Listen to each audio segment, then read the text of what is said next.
Morning students, myself Arpit Kaur. I hope you all are fine. So today we are going to start our next chapter and the name of the chapter is verbs and its types.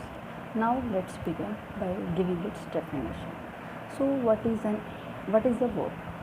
Verb, the word that describes action in a sentence, is called as a verb.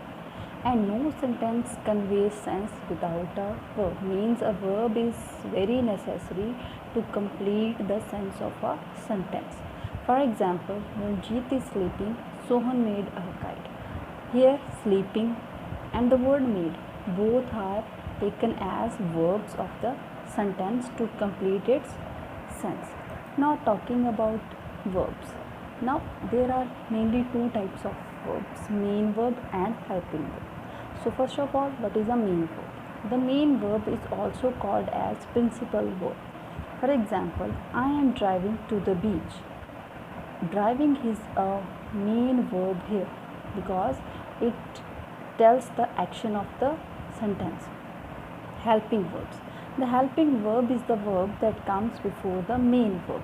So here one more example is there. I have found a bag. Here found is a main verb and have is a helping verb.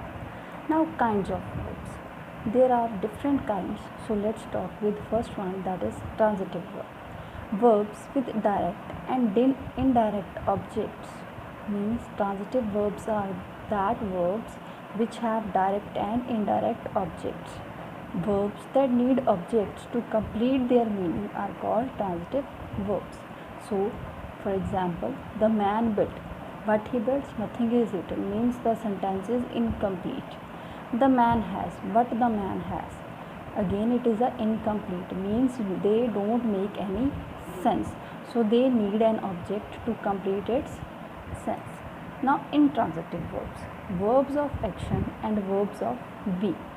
Verbs that don't require an object, means they are complete in itself. They don't need any object to complete its sense. For example, the phone rings, the baby cries. Here the word rings and cries are these two sentences. These two sentences are complete sentences as well as they are called as intransitive sentences.